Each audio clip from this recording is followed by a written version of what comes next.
बड़ी खबर है कि आज बीजेपी की भी बड़ी बैठक है।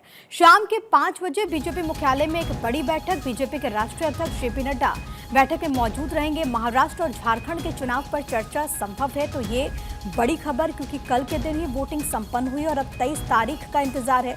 उससे पहले जो एग्जिट पोल सामने आ रहे हैं वो बीजेपी और एनडीए की बढ़त दिखाते हैं दोनों राज्यों में, और ऐसे में एक बड़ी बैठक जो कि आज बुलाई गई है। अदिति नागर हमारे साथ, हमारी पॉलिटिकल एडिटर, इस वक्त कनेक्टेड हैं दिल्ली में। आज अदिति, बीजेपी की बड़ी बैठक शाम के 5 बजे, कहा जा रहा है कि महाराष्ट्र और झारखंड के चुनाव पर चर्चा होगी। बिल्कुल, देखिए, भारतीय जनता पार्टी जैसे हम कहते हैं कि मैनेजमेंट वाली पार्टी भी है, आगे की तैयारियों की चर्चा, पीछे जो चुनाव कैसे हुए, क्या कमी रही, क्या और बेहतर किया जा सकता है, क्या समन्वय था, उस समन्वय के साथ आगे कैसे बढ़ना है। वैसे तो आपको ये बता दें कि जो महामंत्रियों की बैठक होती है वो भारतीय जनता पार्टी में हर महीने एक बार जरूर होती है, और सभी महामंत्री अलग अलग राज्यों के बैठकर संगठन पर चर्चा करते हैं और कैसे सत्ता और संगठन में हर राज्य का तालमेल समन्वय बैठे, उस पर बातचीत होती है।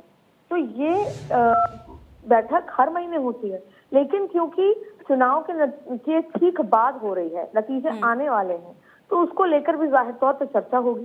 साथ में दिल्ली का चुनाव सिर पर है, क्योंकि जैसे ही ये चुनाव खत्म होंगे और पार्लियामेंट सेशन शुरू होगा, उसके बाद दिल्ली के चुनाव प्रचार की तैयारियों में सब भारतीय जनता पार्टी जुड़ जाएगी।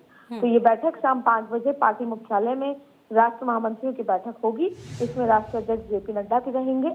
सामान्य तौर पर ये हर महीने होती है, लेकिन जाहिर तौर पे मध्य प्रदेश, महाराष्ट्र और झारखंड के चुनाव पर चर्चा और आगामी कई सारे कार्यक्रमों पर समन्वय पर चर्चा की जाए। अदिति, क्योंकि ये बैठक इस वक्त पर हो रही है जिसका हम लगातार जिक्र कर रहे हैं कि जब यहाँ पर जो महाराष्ट्र और झारखंड में चुनाव संपन्न हो चुके हैं, ऐसे में जो तमाम एग्जिट पोल सामने आ रहे हैं वो इन दोनों राज्यों में बीजेपी एनडीए को बड़ी बढ़त दिखाते हैं।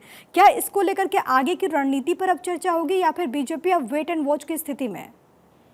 देखिए, BJP plan A, plan B, plan C हर चीजें तैयार करके रखती है। तो वैसे तो जो दिखाया गया है एजेंसी द्वारा, उसमें ज्यादातर में बीजेपी की बढ़त है। झारखंड में भी ज्यादातर एजेंसी सर्वे में बीजेपी ही आगे है, लेकिन कई जगह आपने देखा होगा कि 2 से 3-4 सीटों का ही फर्क जैसे झारखंड में नजर आ रहा है, वैसे ही महाराष्ट्र में भी कई जगह बहुत ज्यादा फर्क नहीं है।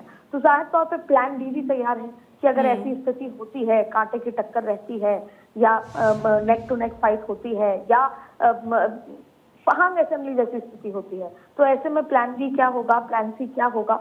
लेकिन ये जो तैयारी है वो जाहिर तौर पे पार्टी के उच्च स्तर पर आला नेताओं की, आला कमान की तैयारी है, और जिसको लेकर जो प्रभारी हैं, जैसे कि शिवराज सिंह चौहान की बात करें आप, तो वो अभी रांची में ही मौजूद हैं।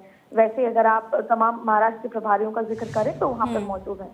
तो जब तक नतीजे नहीं आ जाते पूर्ण बहुमत वाले, तब तक वहीं पर रहने की बात है। और साथ में अगर पूर्ण बहुमत आ भी जाता है तो शपथ कराना, तमाम इंतजाम, क्योंकि अलायंसेस की सरकारों में दिक्कत यह है कि कौन मंत्री बनेगा, कौन नाराज होगा, किसको मनाना है। तो ऐसे अभी लंबी फहरिस्त है, लेकिन भारतीय जनता पार्टी ने हर चीज की तैयारी, प्लान और प्लान का एक्शन तैयार करके रखा हुआ। बहुत शुक्रिया आपका अदिति, तमाम बातचीत और जानकारी हम तक पहुंचाने के लिए। तो शाम के 5 बजे का वक्त, जब बीजेपी अध्यक्ष की मौजूदगी में एक बड़ी बैठक जो कि बीजेपी हेडक्वार्टर्स में बुलाई गई है। महाराष्ट्र और झारखंड के चुनाव संपन्न होने के बाद अब एक तरफ नतीजों का इंतजार, तो दूसरी तरफ जो प्लान है, जो रणनीतियां हैं, वो भी बनाई जा रही हैं, और इसी कड़ी में आज एक बड़ी बैठक बीजेपी मुख्यालय में।